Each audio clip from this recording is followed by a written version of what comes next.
Hello and welcome to another Let's Play, Slaves of Armok, God of Blood, Dwarf Fortress. Right, this game, created by Tarn Adams and Zach Adams, of Bay12 Games, is still in beta, version 0.31.25, the current version, and this is, quite frankly, a brilliant game. There is so much depth and detail in this game that it is virtually impossible to understand everything about it in one go. What it is essentially is almost a world-building game, similar to, I suppose Minecraft, except a bit more world creation-y and SimCity-like, maybe.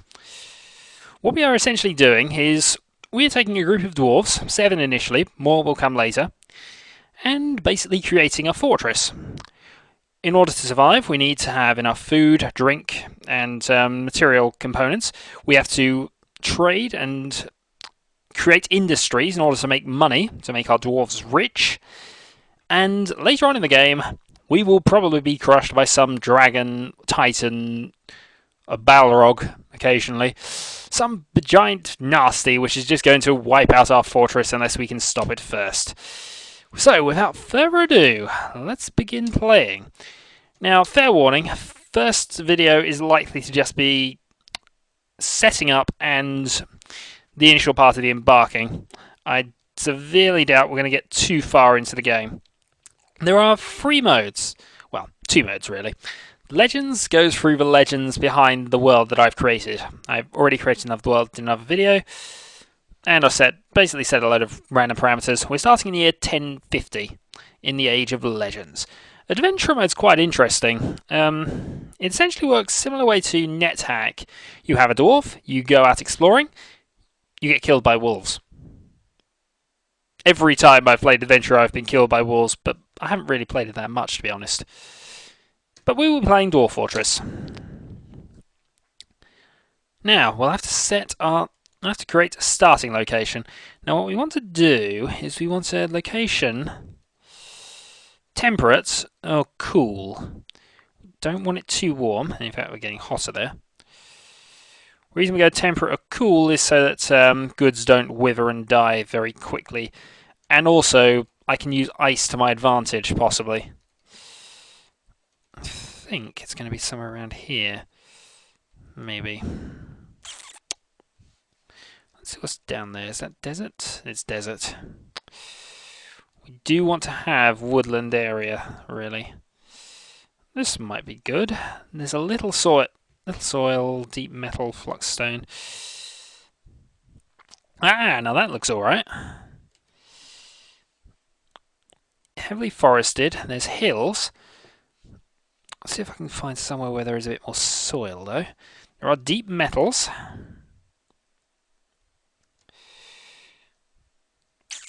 I prefer it to be more forested if possible, but... Right, so we have a river available, hills, large conifer forest, so the jungle of crypts.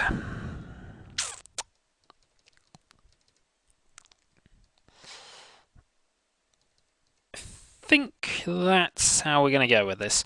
There should be plenty of water, looking at this. We shall have plenty of trees, so we can create lots of wooden stuff, and that will at least power the furnaces. I think that's not a bad area to start in. Okay. Now I'm going to be using my test beekeeping setup, but I'm going to set it up carefully so you can see what I'm doing, and comment about various mistakes I'm probably making. Now, to begin with, let's go and get rid of a few items. We do not want battle axes. Yet. We may regret that in the future, but I'm not planning on having a great military force off the bat, which is probably a mistake. So we have 452 points now we do want an anvil. We need the anvil.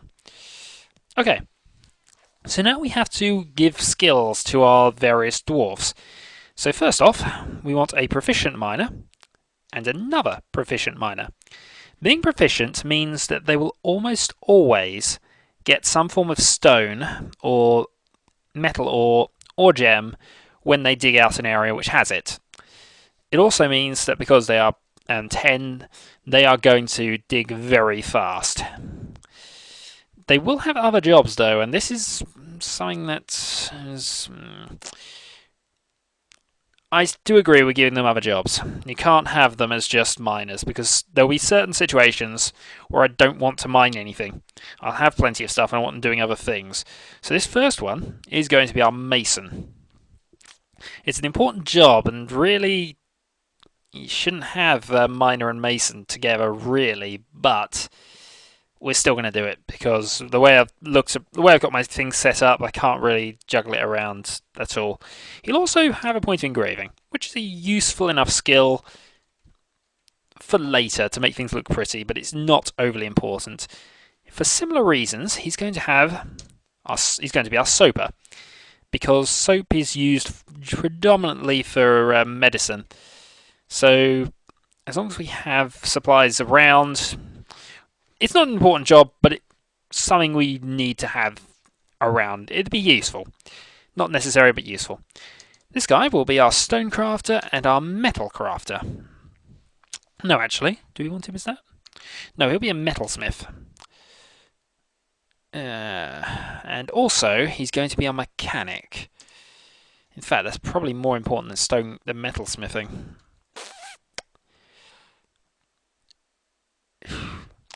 I'm probably going to hope we get some mechanics or some dedicated mechanics once we get our first set of immigrants.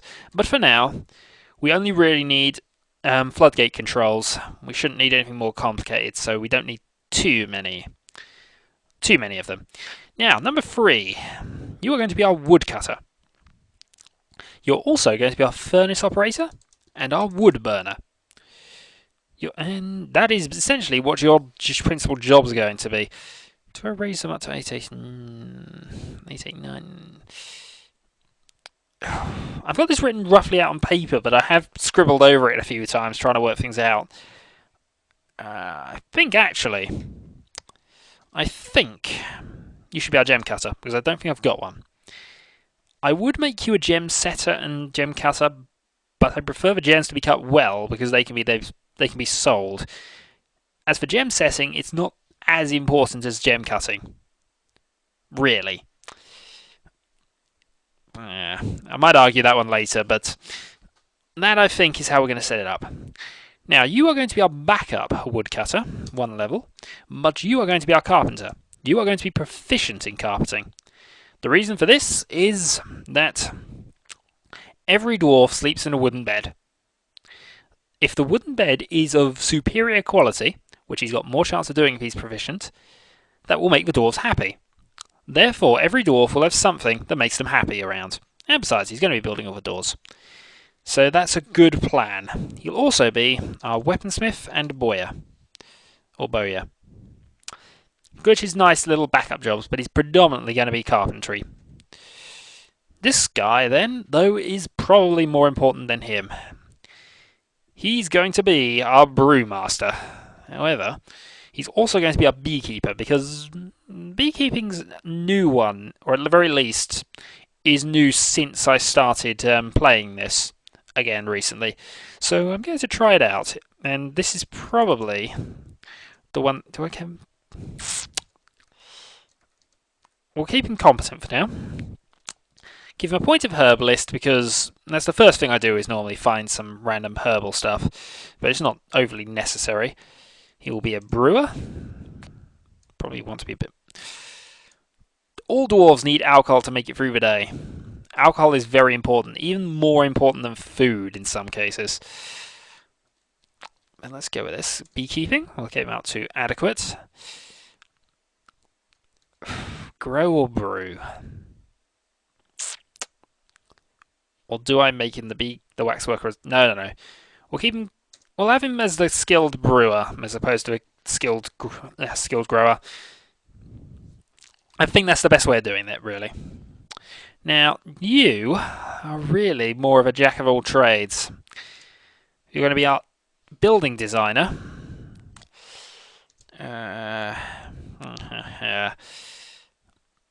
Yes. Do we want our... The thing is, metalsmithing is one of the most expensive items you can make if you have somebody who can do it really well. And the way I've designed this, I don't have any points in it at all, so there's not too much I can really do there. No, we can keep that. Novice building design. He'll be a bit slow, but that's fine. He can be our novice butcher. He can be our adequate tanner. He can be a competent level worker, though. And he can also be our wax worker. And in fact, we'll make him competent at... Actually, not competent, we'll make him adequate.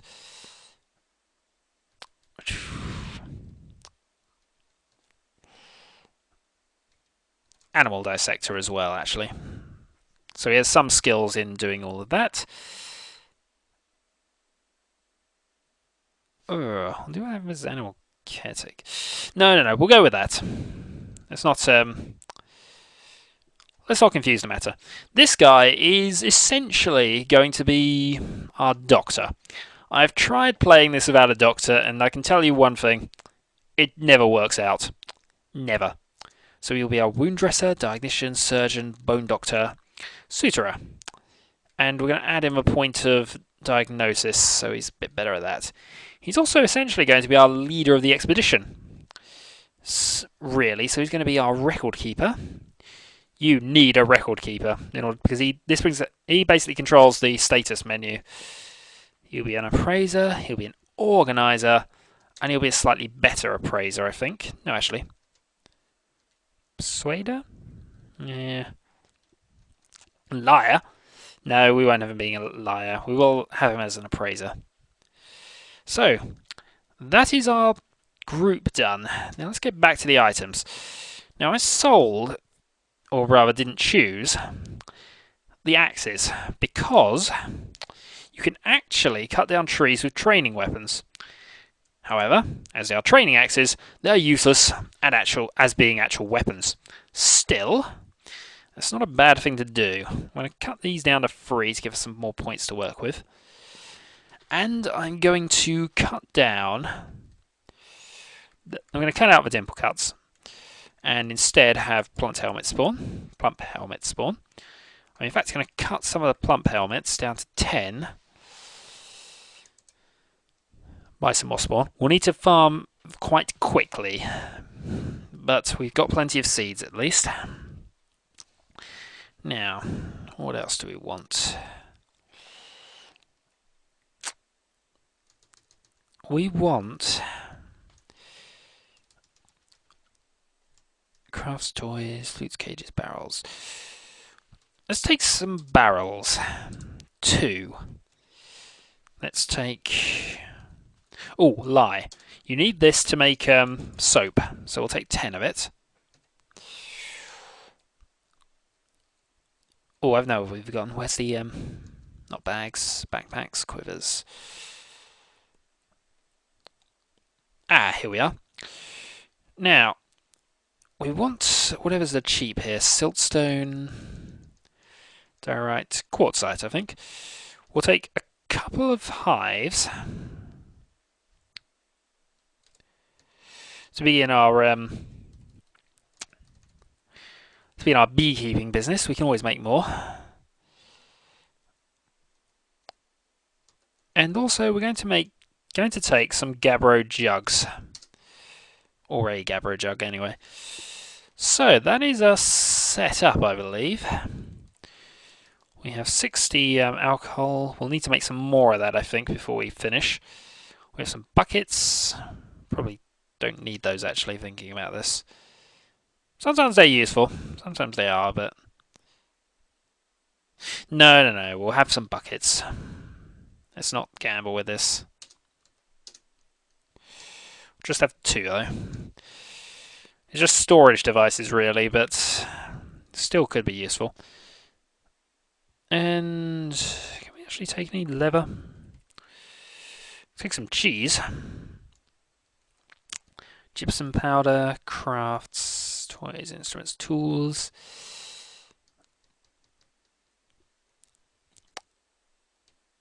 Barrels, buckets, flasks, and water skins.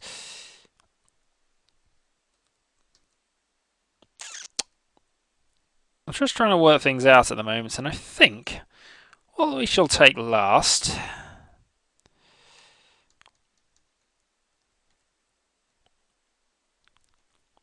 Yeah.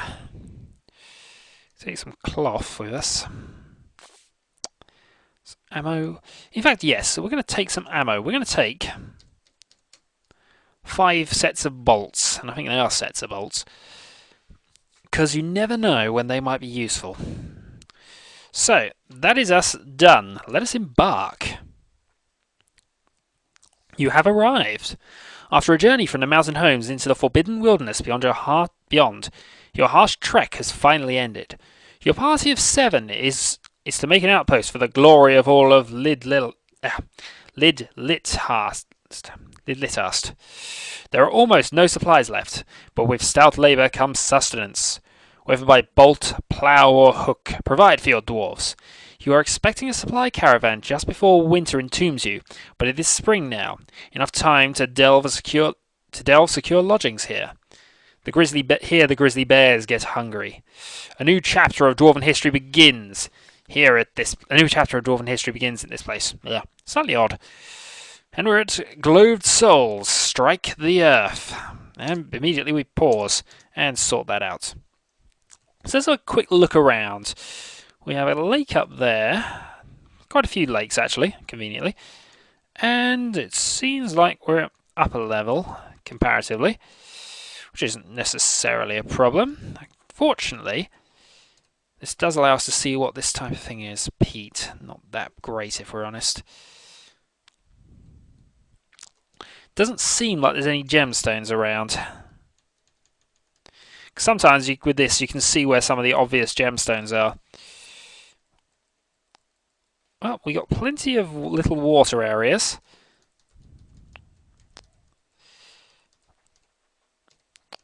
That's going to be a colony of ants or something. Yes, it is. Right. So, first things first. Designations. We want to chop down quite a few trees. We want to chop down all the trees in this sort of area, because this is where I want to start looking at this. We want to be near water, but not too near. Now, for a heavily forested area, there doesn't seem to be a lot of trees, to be honest. I normally expect there to be a few more than that. So now let's gather some plants. Let's have our herbalist gather some plants, anyway. And now let's begin our mining. So we want a downward stairway just to start us off. We want to be about there, I reckon. Should do. And then an upward stairway there. And if I just dig out the area around that, that'll be our nice sort of entranceway. So, what's a path leading over there? Now, this layer is mainly going to be our stockpile area, but it will also have nearby our barracks and our farms, which will be built around here, I reckon.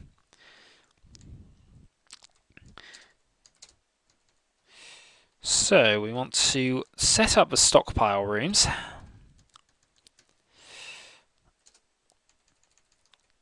At the moment I'm just planning, I'm not fixing anything at the moment. Oops.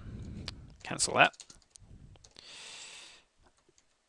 How many would I have that across? I had it 6.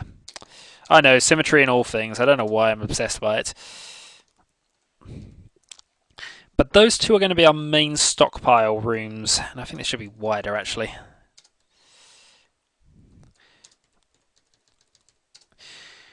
Now, importantly, I'm going to build... If I build farms and food and seed, more importantly seed storage over here, as well as our future brewery in this corner is essentially going to be where our short-term infantry... what am I thinking of? Our barracks are going to be based here, near the entrance. There's also going to be our field hospital, probably around here, thinking about this.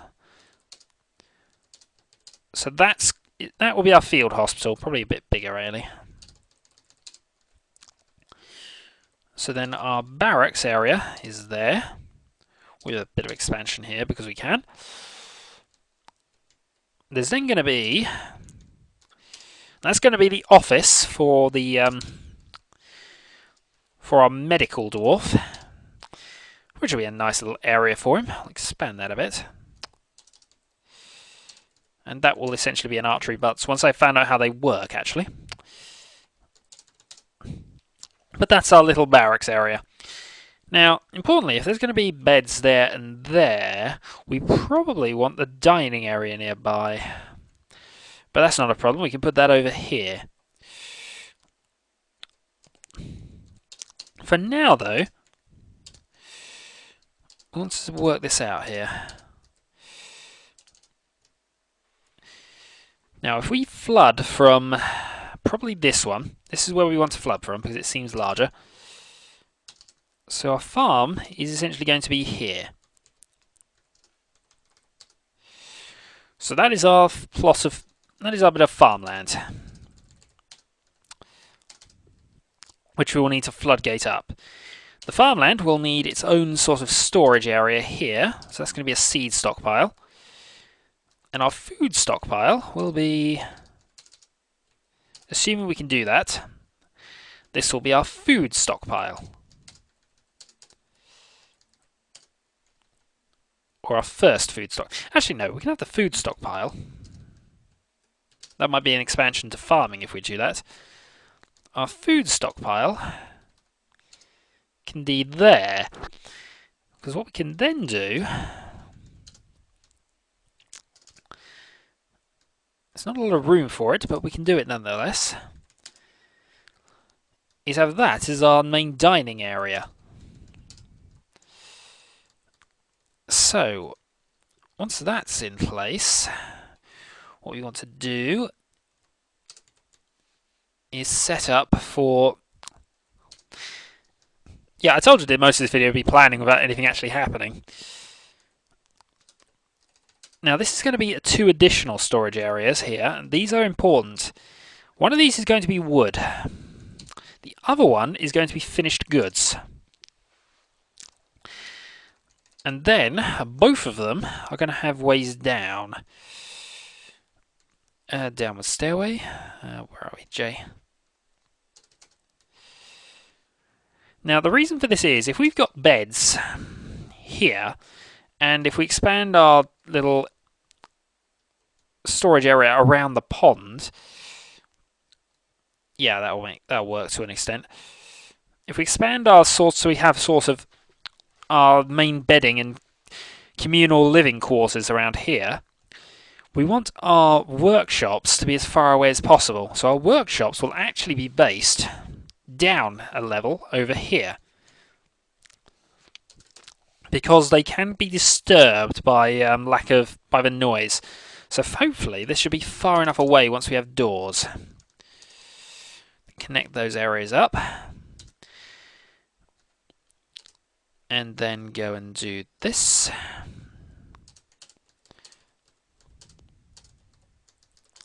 And you never know, we might find some valuable minerals and things there. Right. So this is going to be our factory floor, or at least our initial bit of the factory floor. First things first, we're going to need carpenters to be positioned about there. In fact, we're going to have all 4 of our important things here. So we have the wood stockpile as the one above us, really.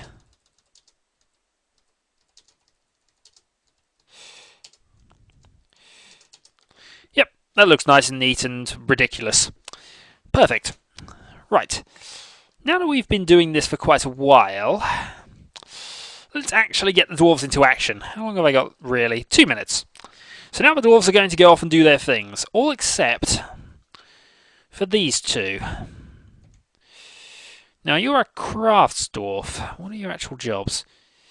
Animal dissector, butcher, tanner, leatherworker, building designer, so you can't really do anything.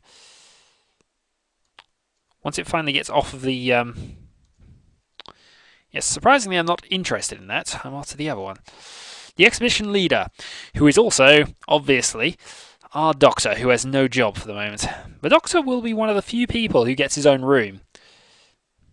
Off the bat, anyway. Now, what is this? I think it's going to be... It's peat, which isn't at all useful to us, but it is fast to dig through. And our expert miners will make short work of this. Now, I want to get the farming sorted out as early as possible. And actually, that's what's going to be there. Right. We will need a stockpile here, but that's going to be our drinks stockpile, I think. And then just off the drinks stockpile is going to be our brewery.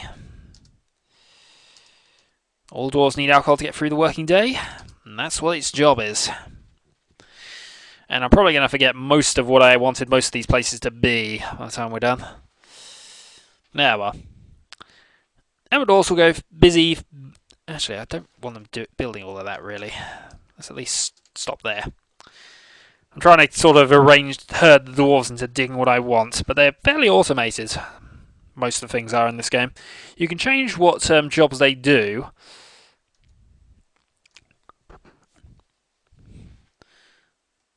But largely they'll do things autonomously. Now, we're also thinking about this a bit more in advance. How did I build this? This is the part of the problem if I'm going to be symmetrical and random, like I usually am. Alright, next time we're going to get the remaining dwarves to dig out all of this. Find some more trees. Oh, before I do anything else, let's set up a zone. That's where we're going to build. That's where we're going to have the farming stuff. So we don't want them to go there for water. We want them to really go here for water. So that's your water source.